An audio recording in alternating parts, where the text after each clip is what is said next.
राजाधिराज सद्गुरुनाथ महाराज की जय। श्री गुरुदेव दत्त। गुरु ब्रह्मा गुरु विष्णु गुरुदेवो महेश्वरा, गुरु साक्षात परब्रह्म तस्मै श्री गुरुवे नमः। ಸದಾನಂದ ಸದ್ಗುರು ಭಾವರಾಜ ಯೋಗಿ ರಾಮನೆಂದವತರಿಸಿದೆ ಭಕ್ತರ ಉದ್ಧಾರಕ್ಕಾಗಿ, ತ್ರೈಲೋಕ್ಯದೊಡೆಯನೇ ಸದ್ಭಕ್ತರು ನಿಮ್ಮ ಕೀರ್ತಿಯ ಕೂಗಿ. ನಮಸ್ಕಾರ ಗುರುರಾಯ ಶ್ರೀ ರಾಮಚಂದ್ರ ಯೋಗಿ, ನಮಸ್ಕಾರ ಗುರುರಾಯ ಶ್ರೀರಂಗ ಯೋಗಿ.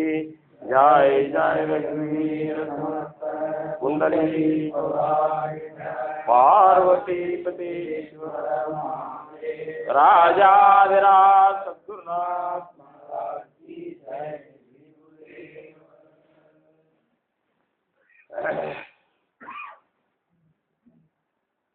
ಪ್ರಥಮವಾಗಿ ನಮ್ಮ ನಿಮ್ಮೆಲ್ಲರ ಆರಾಧ್ಯ ದೈವ ಶ್ರೀ ಸದ್ಗುರು ಸಮರ್ಥ ರಂಗರಾವ್ ಮಹಾರಾಜರ ಚರಣಾರವಿಂದಗಳಲ್ಲಿ ನನ್ನ ದೀರ್ಘದಂಡ ಪ್ರಣಾಮಗಳನ್ನು ಸಲ್ಲಿಸಿ,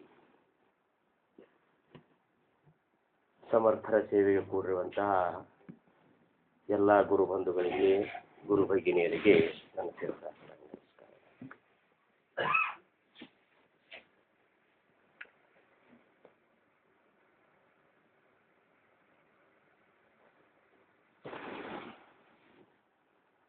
ಸಮರ್ಥರು ಭಗವಂತನ ಭಕ್ತಿ ಉತ್ತರೋತ್ತರವಾಗಿ ಬೆಳೀಬೇಕು, ಜಗತ್ತಿನಲ್ಲಿ ಆ ಭಕ್ತಿ ಮಾರ್ಗ ಒಂದು ವ್ಯವಸ್ಥಿತ ರೀತಿಯಿಂದ ಜಗತ್ತಿಗೆ ಕಾಣಿಸಬೇಕು. ಅಂಥ ಒಂದು ಮಾರ್ಗವನ್ನು, ಅಂಥ ಒಂದು ಸಮುದಾಯವನ್ನು ನೋಡಿ ಜಗತ್ತಿನ ಜನರು ಆ ಒಂದು ಸಮುದಾಯಕ್ಕೆ ಆಕರ್ಷಿತರಾಗಬೇಕು. ಇಷ್ಟೆಲ್ಲ ಉದ್ದೇಶ ಇಟ್ಟುಕೊಂಡು ಇವತ್ತಿನ ಈ ದಶಕ 11 ಸಮಾಸ 5 ರಾಜಕಾರಣ ನಿರೂಪಣೆಯನ್ನು ಹೇಳ್ತಾರೆ. ರಾಜಕಾರಣ ಅಂದ ಕೂಡಲೇ ಸದ್ಯದ ಒಂದು ಪರಿಸ್ಥಿತಿ ಒಳಗೆ ರಾಜಕಾರಣದ ವ್ಯವಸ್ಥೆನೇ ಬೇರೆ ಅದ. ನಾವೇನು ತಿಳ್ಕೊತೇವೆ, ಇದ್ರಾಗ ಯಾಕೆ ರಾಜಕಾರಣ ಬಂತ್ರಿ ಅಂತಂತೀವಿ ನಾವು. ರಾಜಕಾರಣದ ಲಕ್ಷಣ, ರಾಜಕಾರಣದ ಅರ್ಥ ಇಷ್ಟೇ, ಒಂದು ಉಪಾಯದಿಂದ ಜನರ ಅಂತಃಕರಣವನ್ನು ಗೆದ್ದುಕೊಂಡು ಎಲ್ಲರ ಮನಸ್ಸು ಒಂದಾಗಬೇಕು, ಎಲ್ಲರೂ ಈ ಮಾರ್ಗದಲ್ಲಿ ಆಕರ್ಷಿತರಾಗಬೇಕು, ಪ್ರತಿಯೊಬ್ಬರ ಭಾವನೆಗಳು ಒಂದಾಗಿ ಕೂಡಿ ಆ ಭಗವಂತನ ಭಕ್ತಿ ಮಾಡಲಿಕ್ಕೆ ಏನೇನು ಚತುರತನಗಳನ್ನು ನಾವು ಮಾಡಬೇಕು. ಮಹಂತನಾದವ ಯಾವ ಒಂದು ಚತುರತವನ್ನು ಅಲ್ಲಿ ಪ್ರದರ್ಶನ ಮಾಡಿ ಯಾವ ಒಂದು ಶಾಣೆತನದಿಂದ ಆ ಸಮುದಾಯ ಕಟ್ಟಬೇಕು ಅನ್ನುವಂಥ ಒಂದು ಶಾಣೆತನದ ವಿಚಾರ ಏನದಲ್ಲ, ಅದೇ ರಾಜಕಾರಣ ಅಂತಾರೆ. ಇದನ್ನ ಮೇಲೆ ಮೇಲೆ ಹೇಳಬೇಕಾಗಿರೋ ಪರಿಸ್ಥಿತಿ ನಮ್ಮದು ಅಂತಾರೆ ಸಮರ್ಥರಿ. ಸಮಾಜದೊಳಗೆ ಏನಂತಾರೆ, ತಿರುಗಿ ಮುರುಗಿ ಹೇಳುವಂಥ ಪರಿಸ್ಥಿತಿ ಯಾಕೆ ಬರ್ತದ ಅಂದ್ರೆ, ಹೇಳಿದ ಕೂಡಲೇ ಹಾಗೆ ಉಳಿಯೋದು, ಹೇಳಿದಂಗೆ ನಾವು ಉಳಿಯೋದಿಲ್ಲ. ಒಂದು ಕಡೆ ಒಂದು ಸಮಾಜದಾಗ ಸಮರ್ಥರಂತಾರ, ನಿಮಗಿಂತ ಕಲ್ಲೇ ಬೇಸಿಪ ಅಂತಾರ, ಪಾಷಾಣನೇ ಚಲೋ ಅಂತಂತಾರ. ನಿಮಗಂದ್ರೆ ನೀವಲ್ಲ, ಅವ್ರು ಹೇಳೋದು. ಯಾಕಂದ್ರೆ ಕಲ್ಲು ಏನು ಮಾಡ್ತದ, ಇವತ್ತು ಒಡೆದಿಟ್ಟು ಹೋದಾರ ತಿಳ್ಕೊ ಶಿಲ್ಪಿ, ಮರುದಿವ್ಸ ತನಕ ಹಂಗೆ ಇರ್ತದೆ. ಮತ್ತು ಅವು ಚಕ್ರಗಳು ಬಂದು ಅವನ್ನೆಲ್ಲ ಬಂದು ಕೂತು ಮತ್ತೆ ಮಧ್ಯಾಹ್ನ ಗಟ್ಟಿಯಾಗಿ ಕೂತಿರೋದಿಲ್ಲ ಅದು. ಈಗ ಒಡೆದವ ಆ ಕಡೆ ಈ ಕಡೆ ಎಲ್ಲ ಬಿದ್ದಿರ್ತಾವಲ್ಲ, ಮರುದಿವ್ಸ ಮತ್ತೆ ಬಂದು ಹೊಡಿಲಿಕ್ಕೆ ಬರ್ತಾರೆ. ಬಂದಾಗ ಅವೇನ್ರ ಮತ್ತೆ ಹತ್ಕೊಂಡು ಕೂತಿರ್ತಾವಲ್ಲ. ಇಲ್ಲ, ನೀವು ಹಂಗಲ್ಲ, ನೀವಲ್ಲ, ನೀವು ಕಲ್ಪನೆ ಮಾಡ್ತೀವಿ. ರೊತ್ತುಗಳು ನೀವು ಹಂಗಲ್ಲ. ಕೆಲವೊಬ್ರು ಹೆಂಗಿದ್ದಾರಂದ್ರೆ, ಇವತ್ತೇನು ಹೇಳ್ತಾರಲ್ಲ ಮತ್ತೆ ನಾಳೆ ಬಂದ ಕೂಡಲೇ ಮತ್ತೆ ಅದೇ ಆಗಿ ಕೂತಿರ್ತಾರಂತ. ಅದಕ್ಕೆ ಅವ್ರೇನಂದ್ರು, ಮೊದಲನೇ ಓವಿ ಏನು ಶುರು ಮಾಡಿದ್ರು ಇದ್ರಾಗ ಅಂದ್ರೆ, ಕರ್ಮ ಕೇಲೇಚಿ ಕರಾವೆ ಅಂತ, ಧ್ಯಾನ ಧರಿಲೇಚಿ ಧರಾವೆ, ವಿವರಿಲೇಚಿ ವಿವರಾವೆ, ಪುನಃ ನಿರೂಪಣ ಅಂತೇಳಿ ಮೊದಲೇ ಓವಿ ಶುರು ಮಾಡ್ತಾರೆ. ಸಾಧಕನಾದ ಈ ರೀತಿ ಹೋಗಬೇಕಂತಾರ. ಕರ್ಮ ಕೇಲೇಚಿ ಕರಾವೆ, ಮಾಡಿದಂಥ ಉಪಾಸನೆ ಒಂದು ಕರ್ಮಗಳನ್ನು ಸಮರ್ಥರೇನು ಹಾಕಿಕೊಟ್ಟಾರಲ್ಲ, ಅದನ್ನು ಮಾಡಿದ್ದನ್ನೇ ಮಾಡ್ಕೊತ ಇರಬೇಕು. ಒಮ್ಮೆ ಮಾಡಿದ್ರೆ ಮುಗಿದಿಲ್ಲ ಅಂತಾರ ಅವರು. ಮಾಡಿದ ಉಪಾಸನೆಯನ್ನು ಮಾಡಬೇಕು ನಿತ್ಯವಾಗಿ. ನಾವು ಏನು ಸಮರ್ಥ ನಮಗೆ ಹಾಕಿಕೊಟ್ಟಾರಲ್ಲ, ಈ ಉಪಾಸನೆ ಕರ್ಮಗಳನ್ನು ನೀನು ಮಾಡಿದ್ದನ್ನೇ ಮಾಡಬೇಕು, ಬೇಸರಗೊಳ್ಳಬಾರ್ದು ಅಂತಾರೆ. ಇದಕ್ಕೆ ಧ್ಯಾನ ಧರಿಲೇಚಿ ಧರಾವೆ, ಸಮರ್ಥ ಕೊಟ್ಟಂತ ನಾಮಸ್ಮರಣೆ ಮಾಡಿದ್ದನ್ನೇ ಮಾಡುವುದು. ವಿವರಲೇಚಿ ವಿವರಾವೆ, ಪುನಃ ನಿರೂಪಣ. ಏನೇನು ಈ ಒಂದು ಸತ್ಸಂಗದೊಳಗೆ ಜ್ಞಾನಿಗಳು ಏನೇನು ವಿಚಾರಗಳನ್ನು ಹೇಳ್ಯಾರಲ್ಲ ಅದನ್ನು ನೀನು ಪುನಃ ಪುನಃ ಪುನಃ ಪುನಃ ಪುನಃ ಪುನಃ ಚಿಂತನೆ ಮಾಡಬೇಕು ಅಂತ. ಅಂದ್ರೆ ಏನಾಗ್ತದ, ಒಮ್ಮೆ ನಿನ್ನ ಮನಸ್ಸ ಅದ್ರಾಗ ಪೂರ್ಣ ಸ್ಥಿರವಾಗಿ ನಿಂತಿರ್ತದೆ. ಹಂಗೆ ಈ ಸಮುದಾಯ ಕಟ್ಟೋದು ಎದಕ್ಕೆ ಕಟ್ಟೋದಪ್ಪ ಅಂತಾರ. ಯಾಕೆ ಕಟ್ಟೋದಪ್ಪ? ಅನನ್ಯ ರಾಹೇ ಸಮುದಾವ, ಅನನ್ಯ ರಾಹೇ ಸಮುದಾವ ಇತರ ಜನಾಸಿ ಉಪಜೇ ಭಾವ, अनन्य राहे समुदाव इतर जनासी उपजे भाव ऐसे है अभिप्राव ಉಪಾಯಾಚ ಅಂತೇಳಿ ಸಮರ್ಥ ಹೇಳ್ತಾರೆ. ಅನನ್ಯ ರಾಹೇ ಸಮುದಾಯ, ತಮ್ಮ ಸಮುದಾಯ ಹೆಂಗಿರಬೇಕಂದ್ರ ಅನನ್ಯವಾಗಿರಬೇಕು ಅಂತಾರು. ಇಂಥ ಸಮುದಾಯ ಎಲ್ಲೂ ಕಂಡಿರಬಾರ್ದು ಅಂತೇಳಿ ಭಾವಸಾಯ ಮಾಡೋದ್ರಿಂದ ಹೇಳ್ತಿದ್ರಲ್ಲ, ಇಂಥ ಒಂದು ಸಮುದಾಯ ಎಲ್ಲೂ ಕಂಡಿರಬಾರ್ದು ಅಂತಂದ್ರೆ ಆ ಸಮುದಾಯ ಹೆಂಗಿರ್ಬೇಕಂದ್ರ ಅನನ್ಯ ರೀತಿಯಿಂದ ಕೂಡಿರ್ಬೇಕು. ಅನನ್ಯ ಅಂದ್ರೆ ಅನ್ಯನೇ ಆಗಿರಬಾರ್ದು. ಇಲ್ಲಿ ಕೂಡಿದಂಥ ಸಮುದಾಯದ ಎಲ್ಲ ಸದಸ್ಯರ ಭಾವನೆಗಳು ಒಂದೇ ಆಗಿರ್ಬೇಕು. ಇಲ್ಲಿ ಬೇರೆ ಬೇರೆ ಅನಿಸಿರಬಾರ್ದು, ನಾ ಬೇರೆ ಸೆಟ್ರ್ ಬೇರೆ ಹಿಂಗೆ ಬೇರೆ ಅನಿಸಿರಬಾರ್ದು. ಆ ಸಮುದಾಯ ಹೆಂಗಿರ್ಬೇಕಂತ ಸಮರ್ಥ ಕಲ್ಪನಾ ಅದ ಅಂದ್ರೆ ಸಮುದಾಯದ ಸರ್ವರ ಮನಸ್ಸು ಒಂದೇ ಆಗಿರಬೇಕು. ಅದಕ್ಕೆ ಕೆಲವೊಂದು ಉಪಾಯಗಳು ಹೆಂಗಿರ್ತಾವಪ್ಪ ಅಂತನ್ನುವಂಥ ವಿಚಾರಗಳನ್ನು ಮಹಂತರಿಗಾಗಿ ಹೇಳ್ಯಾರ ಇವರು. ಮಹಂತರಂದ್ರೇನು, ಒಂದು ಸಮುದಾಯವನ್ನು ನಡೆಸಿಕೊಂಡು ಹೋಗುವಂಥ ವ್ಯಕ್ತಿ ಹೆಂಗಿರಬೇಕು ಅನ್ನುವಂಥ ವಿಚಾರಗಳನ್ನ ಈ ರಾಜಕಾರಣದೊಳಗೆ ಹೇಳ್ತಾರೆ. ಈ ರಾಜಕಾರಣದೊಳಗೆ ಹೇಳ್ತಾರೆ ಒಂದು ಸಮುದಾಯ. ಅದಕ್ಕೆ ಅವ್ರಂದ್ರು ಇದ್ರಾಗ 4 ಉಪಾಯದಿಂದ ಹೇಳ್ಬೇಕಂತಾರ ಅವ್ರು. 4 ಉಪಾಯಗಳು ಬೇಕಂತಾರ. ಮುಖ್ಯ ಹರಿಕಥಾ ನಿರೂಪಣ, ಒಂದೇದ್ದು ಯಾವುದು? ಹರಿಕಥಾ ನಿರೂಪಣ. दूसरे ते राजकारण, तीसरे ते सावधान सर्व विषयी. ಒಂದನೇದ್ದು ಹರಿಕಥಾ ನಿರೂಪಣ. ಅವ ಸಮುದಾಯ ನಡೆಸಿಕೊಂಡು ಹೋಗುವಂತ ವ್ಯಕ್ತಿ ಹೆಂಗಿರ್ಬೇಕಂದ್ರೆ ಹರಿಕಥಾ ನಿರೂಪಣವನ್ನ ಅಲ್ಲಿ ತತ್ಪರನಾಗಿರ್ಬೇಕು. ಅವ ಹರಿಕಥಾ ನಿರೂಪಣ ಅಂದ್ರೆ ಚೇತನ ಅಷ್ಟೇ ಹೇಳುದಲ್ಲ, ಯಾರು ಒಂದು ಎದುರಿಗೆ ಬಂದಂತ ವ್ಯಕ್ತಿಯ ಎಲ್ಲಾ ವಿಚಾರಗಳನ್ನ ತಿಳ್ಕೊಂಡು ಅದಕ್ಕೆ ಸರಿಯಾದ ಉತ್ತರ ಕೊಡುವಂತ ಒಂದು ಜಾಣ್ಯವನ್ನಂತಲಿರ್ಬೇಕು. ಅದಕ್ಕೆ ಅವ ಅಖಂಡ ಪಾಠಾಂತರಗಳನ್ನು ಮಾಡ್ತಿರ್ಬೇಕು, ಸಾಕಷ್ಟು ಗ್ರಂಥಗಳನ್ನು ಶೋಧ ಮಾಡ್ತಿರ್ಬೇಕು, ಸಾಕಷ್ಟು ಅನುಭವವನ್ನು ಹೊಂದಿರಬೇಕು.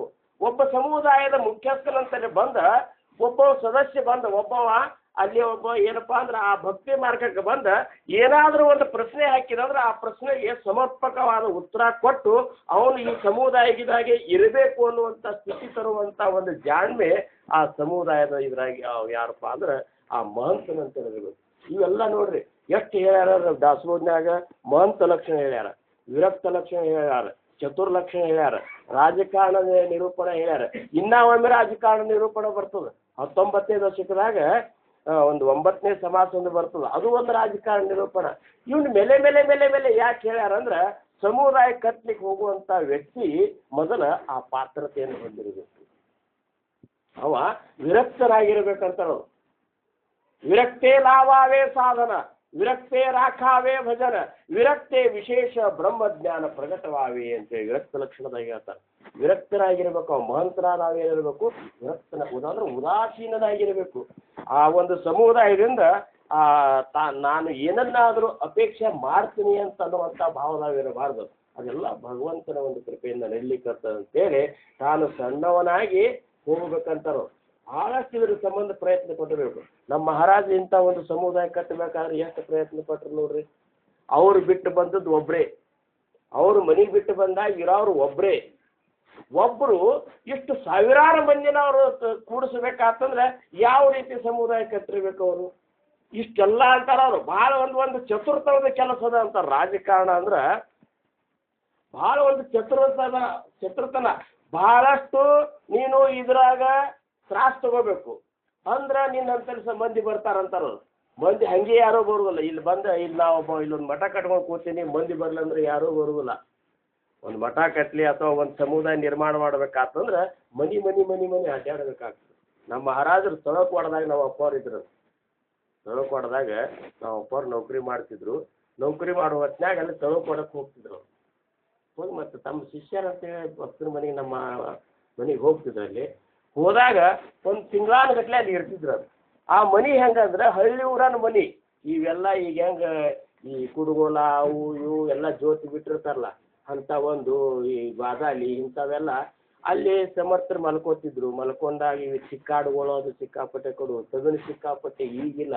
ಅವಾಗ ತಗಣಿಗಳು ಎಲ್ಲಿ ಬೇಕಾದಲ್ಲಿದ್ದು, ಅವು ತಗಣಿಗಳು ಕಡಿತಿದ್ರು. ದಿವ್ಸಕ್ಕೆ ರಾತ್ರಿ ಮೂರು ಸರಿ ಹಾಸಿಗೆ ಬದಲು ಮಾಡ್ತಿದ್ರಂತ ಮಹಾರಾಜರು. ಬದಲು ಮಾಡಿದಂದ್ರೆ ಏನು, ಹಾಸಿಗೆ ಇಟ್ಟು ಏಳೋದು ತಗಣಿಗೆ ತ್ರಾಸಿಗೆ ಎದ್ದವನು ಜಾಡಿಸೋದು ಹಾಸಿಗೆ, ಮತ್ತೊಂದು ಕಡೆ ಹಾಸೋದು, ಮತ್ತೆ ಮಲ್ಕೋದು. ನಮ್ಮಂಥವ್ರಾದ್ರೆ ವರದನೇ ಇದು ಮಾಡ್ತಿದ್ದೆವು. ಅವರು ಜ್ಞಾನಿಗಳು, ಅವರು ಮಂತ್ರ ಅವ್ರು ಏನು ಮಾಡ್ತಿದ್ರು, ಅವ್ನು ಜಾಡಿಸೋದು, ಮತ್ತೊಂದು ಕಡೆ ಹಾಸೋದು, ಮತ್ತೆ ಅಲ್ಲಿ ಏನಾಗಿತ್ತಂದ್ರೆ ನಮ್ಮ ಅಪ್ಪ ಅವ್ರದ್ದು ಅಲ್ಲಿ ತಳಕವಾಡದೊಳಗೆ ಬಹಳಷ್ಟು ಒಂದು ಏನಪ್ಪ ಅಂದ್ರೆ ಒಂದು ಸಾತ್ವಿಕ ಮನುಷ್ಯ ಅಂತೇಳಿ ಚಲೋ ಇದು ಇತ್ತು. ಅವಾಗ ಶ್ರಾವಣ ಮಾಸದಾಗ ಅದು ಪುರಾಣ ಗಿರಾಣ ಅದು ಹೇಳ್ತಿದ್ರು ನಮ್ಮ ಅಪ್ಪವರು, ಅವನ್ನೆಲ್ಲ ಇದು ಮಾಡ್ತಿದ್ರಂತೆ. ಹಿಂಗಾಗಿ ಇವ್ರ ಜನರು ಆಕರ್ಷಿತಲ್ಲ, ಅವ್ರನ್ನೆಲ್ಲ ಇಲ್ಲ ಮಹಾರಾಜರಂತಲ್ಲಿ ಭೇಟಿ ಮಾಡ್ತಾರೆ. ಭೇಟಿ ಮಾಡಿಸಿದ ಕೂಡಲೇ ಅವ್ರವ್ರ ಅಂತಃಕರಣದಾಗ ಇದ್ದದ್ದನ್ನು ಕಾಣ್ಕೊಳ್ಬೇಕಲ್ಲ, ಸಕಲಾಸ ಎಲ್ಲರ ಅಂತರಂಗವನ್ನು ತಿಳ್ಕೊಳ್ಳೋವಾಗಿರ್ಬೇಕು ಅಂತಾರ ಅವರು. ಅವ್ ಬಂದಾವ ಅವ್ರು ನೋಡಿದ ಕೂಡಲೇ ಇವನ ಅಂತರಂಗ ಏನು ಹೇಳ್ತದ, ಇವ್ ಯಾವ್ಯಾವ ವೃತ್ತಿಯಾಗಿದ್ದಾನ, ಇವನ ಮನಸ್ಸು ಎಲ್ಲೆಲ್ಲಿ ಓಡಾಡಿ ಬಂದದ, ಇವೇನು ಪೂರ್ಣ ಪರಿಶುದ್ಧ ಇದ್ದಾನೋ, ಪೂರ್ಣ ಏನಪ್ಪ ಅಂದ್ರೆ ಮಲಿನಾಗಿ ಬಿಟ್ಟಾನೋ, ಇವ್ ನಮ್ಮ ಕೈಯಾಗ ಸಿಗ್ತಾನೋ ಇಲ್ಲೋ, ಇಷ್ಟೆಲ್ಲ ಒಂದು ಕ್ಷಣದಾಗ ತಿಳ್ಕೊಳ್ಳೋ ಅಂಥವು ಮಹಂತರಾಗಿರ್ಬೇಕು. ನಮ್ಮ ಮಹಾರಾಜ ಹಂಗೆ ಮಾಡಿಬಿಡ್ತಿದ್ರು. ಯಾರು ಎದುರಿಗೆ ಬಂದಂದ್ರೆ ಅವ್ರಿಗೆ ನೋಡ್ರಿ, ಕೆಲವೊಬ್ರು ದೊಡ್ಡ ದೊಡ್ಡ ಶಾಸ್ತ್ರಿಗಳು ಸಹಿತ ನಮ್ಮ ಮಹಾರಾಜರ ಗಂಟು ಬಿದ್ದಾರೆ. ಅವ್ರು ಉದ್ದೇಶ ಇಟ್ಕೊಂಡು ಬಂದದ್ದು ಶಾಸ್ತ್ರ ಕೇಳೋ ಸಂಬಂಧ ಬಂದ ಅನಗಾಡ ಪ್ರಶ್ನೆಗಳನ್ನು ಹಾಕ್ಯಾರ. ಪ್ರಶ್ನೆಗಳು ಹಾಕಿದ ಕೂಡಲೇ ಹೋ ಹೋ ಹೋ ಹೋ ಅಂತಂದು ಕಡಿಗೆ ಒಂದು ಮಾತು ಹೇಳಿದ ಕೂಡಲೇ ಅವ್ರು ಶರಣಾಗತರೇ ಆಗಬೇಕು. ನಮ್ಮ ಬಡಿಗೇರಿ ಈರಾಣಿ ಇದ್ದಲ್ಲ, ಈರಾಣನ ಮುತ್ಯ ನಿಡೋಣಿಗೊಮ್ಮೆ ಮಹಾರಾಜರನ್ನ ನಿಡೋಣಿ ಕರ್ಕೊಂಡು ಬರ್ಬೇಕಂತೇಳಿ ಜ್ಯೋತಿಬಾ ನಮ್ಮ ಮಹಾರಾಜರ ಶಿಷ್ಯ, ಅದಕ್ಕೆ ಇವರೇ ಗಿರ್ಮಲ್ಲಪ್ಪ ಮಹಾರಾಜರ ಶಿಷ್ಯ ನಿಡೋಣಿ ಈರಾಣನ ಮುತ್ಯ ಜ್ಯೋತಿಬಾ ಇದ್ರೆ ನಮ್ಮ ಸಂಗಮೇಶ್ವರ ಮಹಾರಾಜರ ಸತ್ತಾಕ ರಂಗರಾವ್ ಮಹಾರಾಜರು ಭಾಳ ಇದು ಇದ್ದಾರಂತ ಅವ್ರನ್ನ ಕರ್ಕೊಂಡು ಬರಬೇಕು ಅಂತ ಅಂದ್ಕೂಡಲೇ ಇವ್ ಜ್ಯೋತಿಬಾ ಸಣ್ಣಾಗಿದ್ದ, ನಾ ಹೆಂಗೆ ಹೋದ್ರೆ ಬರ್ತಾರಪ್ಪ ಅವರು ಅಂತ ಅಂದ್ಕೂಡಲೇ ಒಂದು ಚೀಟಿ ಬರೆದು ಕೊಟ್ಟಿತ್ತಂತ. ಒಂದು ಪತ್ರ ಬರೆದ ಮಹಾರಾಜರಿಗೆ ಹೋಗಿ ಕೊಡು, ಕೊಟ್ಟ ಅವನು ಕರ್ಕೊಂಡು ಬಾ ಅಂದ್ರೆ ಅವ್ನು ಕಳಿಸಿದ್ರಂತೆ. ಜ್ಯೋತಿಬಾ ಕುಬ್ಕಡಿಗೆ ಬಂದು ಮಹಾರಾಜರ ಕೈಯಾಗ ಪತ್ರ ಕೊಟ್ಟಂತ, ಪತ್ರ ಓದಿದ್ರಂತ. ಆಯ್ತಪ್ಪ ಬರ್ತಾನಪ್ಪ ಅಂತೇಳಿ ಬಂದ್ರು. ಆ ಪತ್ರದಾಗ ಏನು ವಿಶೇಷ ಇತ್ತು ಅದು ಅವ್ರಿಗೆ ಗೊತ್ತಾ. ಬಂದು ನಿಡೋಣ್ಯಾಗ 3 ದಿವಸ ನಿಂತು ಸಪ್ತಾಹ ಮಾಡಿದ್ರಂತೆ. ಇವ್ರು ನಿಮಗೇನು ಗೊತ್ತದಂತೆ 71 ರಾಮಣ್ಣ ಮುತ್ಯನ್ನ, ದತ್ತಾಣನ ಇವರೆಲ್ಲ ಕರ್ಕೊಂಡು ಬಂದು ಅಲ್ಲೆಲ್ಲ ಸ್ಥಾಪನಾ ಮಾಡಿ ಸಪ್ತಾಹ ಮಾಡಿದ್ರಂತ. ಸಂಗೀತ ತೊಗೊಂಡು ಹೋಗುವ ಹೊತ್ನಾಗ ಅಲ್ಲಿ ಈರಾಣನ ಮುತ್ಯನ ಮನೆ ಅಲ್ಲಿ ಹೋಗಿ ಕೂರ್ತಿದ್ರಂತ. ಅವರೇ ಏನದೇ ಶಾಣೆ ತಂದು ಭಯಂಕರ ನಾ ತಿಳ್ಕೊಂಡ ಅನ್ನುವಂಥ ಒಂದು ಭಾವ ಇದ್ದಾವ. ಎಲ್ಲ ಏನೇನೋ ಹೇಳಾವಂತ, ಅದು ದೊಡ್ಡ ಜ್ಞಾನದ ವಿಚಾರಗಳನ್ನ ಹೇಳಾರಂತ. ಹೇಳೋದಕ್ಕೆ ಹೌದಪ್ಪ ಅಂತ ಅಂದ್ರಂತ. ಇಷ್ಟೆಲ್ಲ ದೊಡ್ಡ ಮಾತಾಡ್ತಿ, ನಿಂದು ಎಲ್ಲಿಗೆ ಬಂದದ ಅಂತ ಕೇಳಿದ್ರಂತ. ನಿಂದು ಎಲ್ಲಿಗೆ ಬಂದದ, ಬರೇ ಇದ್ರಾಗ ಮುದುಕಾಗಿ ಸಾಯ್ಲಿಕ್ಕೆ ಕೂತಿ ಬರೇ ಇದನ್ನೇ ಮಾತಾಡ್ಲಿಕ್ಕತ್ತಿ, ನೀ ಏನು ಸಾಧನ ಮಾಡ್ಲಿಕ್ಕತ್ತಿ, ನಾಮಸ್ಮರಣೆ ಎಷ್ಟು ಮಾಡಿ, ನಿನ್ನ ಕಣ್ಣೆದ್ರಿಗೆ ಏನರ ಕಂಡದೇನೋ, ನಿನಗೇನರ ಆನಂದದ ಅನುಭೂತಿ ಆಗ್ಯದನು, ಏನು ಹುಚ್ಚ ಅಂತ ಹೇಳಿ 1-2 ಮಾತು ಅಂದ ಕೂಡಲೇ ಇವ್ರ ಮುಂದೆ ಉಳ್ಳಾಡ್ಲಿಕ್ಕತ್ತು. ಮಹಂತನಾದ ಇಷ್ಟು ಶಾಣೆ ಇರಬೇಕಂತ, ಇಷ್ಟು ಅಂತ ಒಂದು ಸ್ಥಿತಿ ಹೊಂದಿರಬೇಕು. ನಮಗೆ ಏನೂ ಇರಲಾರ್ದ ಏನಾರ ಮಾಡಿದ ಕೂಡಲೇ ಕಾಯಿ ಕಚೇರಿ ಕೊಟ್ಟಂಗೆ ಆಗಿಬಿಡ್ತದೆ. ಅದು ಕಚೇರಿ ತುಂಬ ಹೊಲಸೆ ಮಾಡೋದಲ್ಲ, ಮತ್ತೇನು ಮಾಡ್ಲಿಕ್ಕೆ ಆಗ್ತದೆ. ಅದಕ್ಕೆ ಮಹಂತನಾದ ಹೆಂಗಿರಬೇಕಂದ್ರೆ ಹಂಗಿರಬೇಕು. ಭೌತ ಜನಾಸಿ ಸೋಸಾವೆ ಅಂತ, ಭೌತ ಜನಾಸಿ ಸೋಸಾವೆ, ಭೌತ ಶೋಷಿತ. ಭಾಳ ಯಾವ ಮಂದಿಗೆ ಸಣ್ಣಾಗಿ ಹೋಗಿಬಿಟ್ಟು ಅಂತಂದ್ರೆ ನಾನು ನಿನ್ನ ಕಿಮ್ಮತ್ ನೋಡಿದಿಲ್ಲ ಅಂತಾರೆ. ಅದ್ರಾಗ ಇಷ್ಟು ಮಜಾ ಹೇಳಿಬಿಟ್ಟಲ್ಲ, ನೀನು ಭಾಳ ಜನರ ಸಂಬಂಧ ತ್ರಾಸ ತಗೊಂಡೆ ಅಂದ್ರೆ ಜನರು ನಿನ್ನಂತಲ್ಲಿ ಬರ್ತಾರೆ. ಮತ್ತು ನೀ ಅತಿ ತೀರ ತ್ರಾಸ ತಗೊಳಿಕತ್ತ ನಿನ್ನ ಕಿಮ್ಮತ್ ಇಲ್ಲಾಗ ಮಾಡಿಬಿಡ್ತಾರೆ. ಎಷ್ಟು ಶಾಣೆತನ ಇರಬೇಕು. ಈಗ ಈ ಹುಡುಗರು ಕರ್ಕೊಂಡು ಬರ್ಬೇಕಂತೇಳಿ ನಾವು ಈ ಹುಡುಗರೆಲ್ಲ ಬರ್ರಿಪ್ಪ ಅಂತೇಳಿ ಭಾಳ ಇದು ಮಾಡ್ಕೊಂಡು ಹುಡುಗರು ಕೂಡಿಸಿ ಅಂತ ತಿಳ್ಕೊಡಿ. ಹುಡುಗರು ಕೂಡಿಸಿರು ಕಸ ಹುಡ್ಕೊತ ಕೂತ್ರಂದ್ರೆ ಮಹಂತ ಆದವರು ಕಿಮ್ಮತ್ತು ಹೋಗಿಬಿಡ್ತದೆ. ಯಾರ ಕೈಲೇ ಯಾವ ಕೆಲಸ ತಗೋಬೇಕು ಅನ್ನುವಂಥದ್ದು ತಿಳ್ಕೊಳ್ಳೋದು ರಾಜಕಾರಣದಲ್ಲಿ. ಇನ್ನು ಕೆಲವೊಬ್ಬರು ದುಷ್ಟರು ಬಂದಿರ್ತಾರೆ, ದುಷ್ಟರು ಗಂಟು ಬೀಳ್ತಾರೆ ಮಹಂತರಿಗೆ. ಇವ್ರು ಕೆಟ್ಟರಿಗೆ ಗೊತ್ತಿರ್ಬೇಕು ಮಹಾರಾಜರಿಗೆ ದುಷ್ಟರಾದ್ರೆ. ಮತ್ತೆ ಈಗ ನಮ್ಮ ರಾಮಾನುಮತಿ ಆದ ವಿಚಾರ ಮಾಡಿದ್ರೆ ಇವರೆಲ್ಲ ದುಷ್ಟರೇ. ಮತ್ತು ಒಂದು ಲೆಕ್ಕದಾಗ ನೋಡ್ಬೇಕಾದ್ರೆ ದುಷ್ಟರೇ ಪರೀಕ್ಷೆ ಮಾಡ್ಬೇಕಂತ ಬಂದವ್ರು ಇವರು. ರಾಮಾಯಣ ಓದ್ತಾರೇನು ಸುಮ್ಮನೇನು? ಯಾರಾದ್ರೆ ಸನ್ಯಾಸಿಗಳು ಊರಾಗ ಬಂದ್ರಂದ್ರೆ ಅವ್ರು ಇದ್ದ ಜಾಗಕ್ಕೆ ಹೋಗೋದದ, ಅವ್ರನ್ನ ಪ್ರಶ್ನೆ ಕೇಳೋದದ, ಇದಕ್ಕೆ ಉತ್ತರ ಹೇಳಿಕ್ಕಂದ್ರೆ ನೀನು ಮುಗಿಸೇ ಬಿಡ್ತಾನು ಮನುಷ್ಯ. ಬಡ್ಲಿ ಹಿಡ್ಕೊಂಡು ಹೋಗುವಂಥ ಮನುಷ್ಯ ನೀವ. ಅವ್ರ ಮನೆ ಬಿಟ್ಟು ಇರ್ಲಿಕ್ಕಂದ್ರೆ ನೀ ಏನು ಭಿಕ್ಷೆ ಮಾಡ್ಕೊಂಡು ಬಂದಿರ್ತೀರ ಅದ್ರಾಗ ಅರ್ಧ ಪಾಲು ನನಗೆ ಕೊಡ್ಬೇಕು ನೋಡು ಅಂತೇಳಿ ಅವತ್ತು.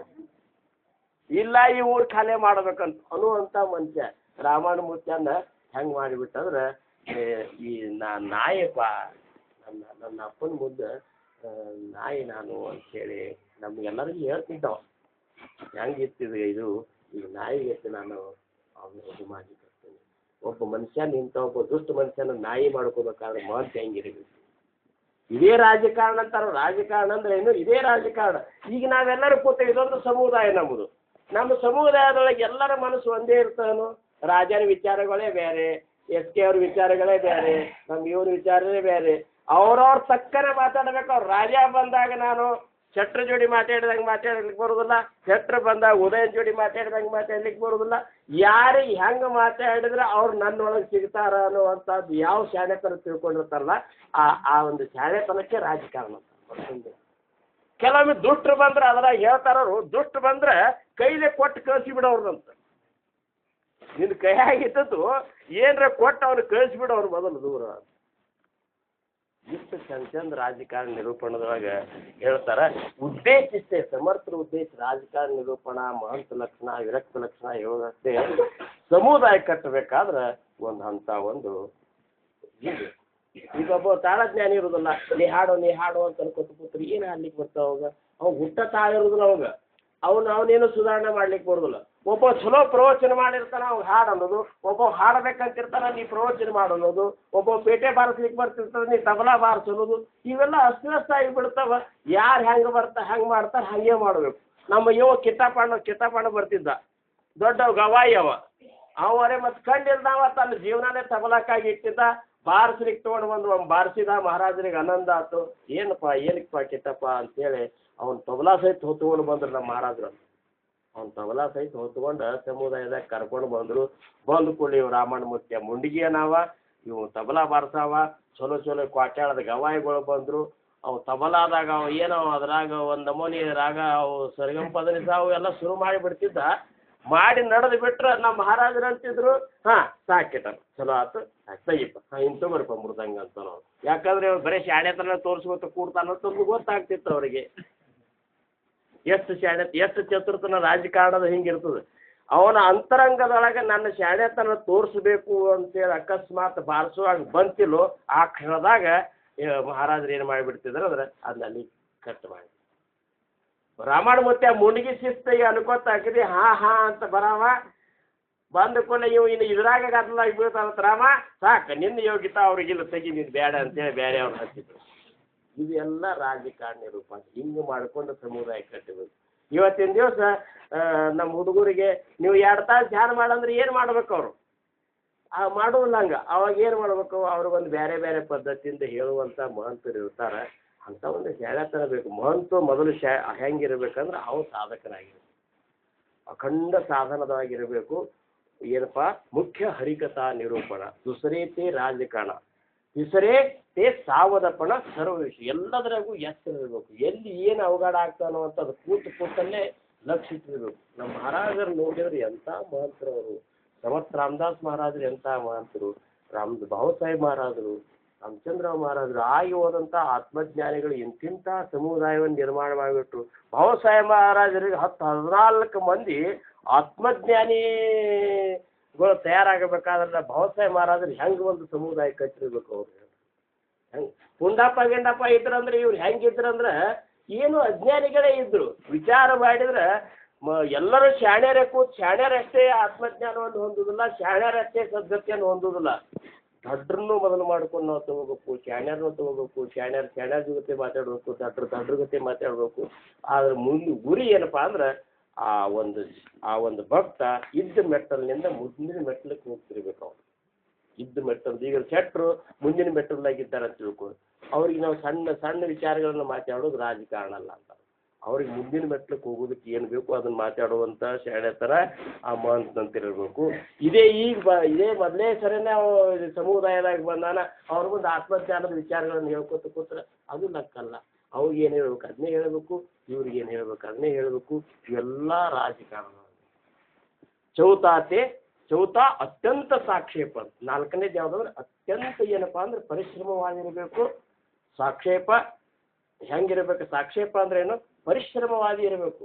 ಎಷ್ಟು ಪರಿಶ್ರಮ ಇರಬೇಕು ಅಂದ್ರೆ ತಾನು ಮುಂದೆ ಹೋಗಿ ತಾನೇ ಮಾಡ್ತಾನೋ ಅನ್ನುವಂಥದ್ದು ಇದು ಇರಬೇಕು. ಇಷ್ಟು ಏನಪ್ಪ ನಾವೆಲ್ಲ ಇವತ್ತಿನ ದಿವಸ ಈ ರೀತಿ ನಮ್ಮ ಸಮುದಾಯ ಇಷ್ಟು ತಯಾರಾಗ್ಬೇಕಾದ್ರೆ ನಮ್ಮ ಮಹಾರಾಜರು ಅಂಥ ಒಂದು ರಾಜಕಾರಣ ನಮ್ಮ ಜೊತೆ ಮಾಡಿದರು.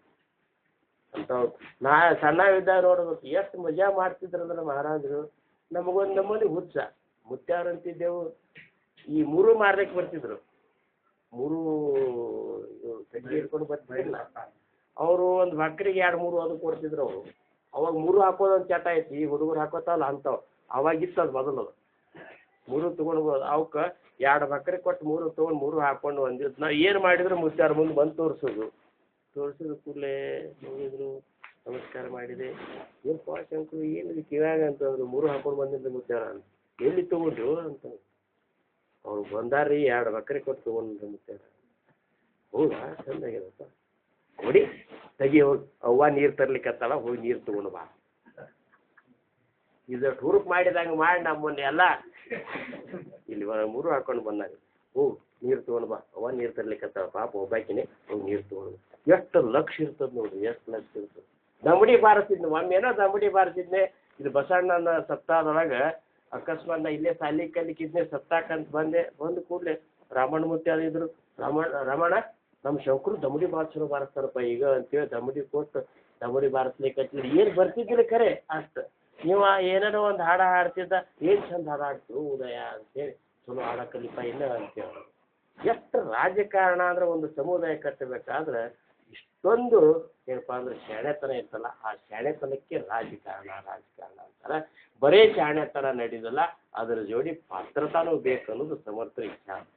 ಬರೀ ಶಾಣೆತನ ರಗಡ ಮಂದಿ ಇರ್ತದೆ, ಆ ಶಾಣೆತನ ನಡೀದಿಲ್ಲ ಅಂತ ಹೇಳ್ತಾರೆ ಸಮರ್ಥರು. ಏನು ಹೇಳ್ತಾರೆ, ಅದ್ರ ತಕ್ಕ ನೀನು ಸಾಧನ ತತ್ಪರನಾಗಿರಬೇಕು. ಆಮೇಲೆ ನೀನು ಉಪಾಸನದಿಂದ ಕೂಡಿರಬೇಕು. ಆಮೇಲೆ ನೀನು ಪೂರ್ಣ ಏನಪ್ಪ ಅಂದ್ರೆ ಉದಾಸೀನಾಗಿರಬೇಕು. ವಿರಕ್ತಿನಿಂದ ನೀನು ಮೆರಿತಿರಬೇಕು.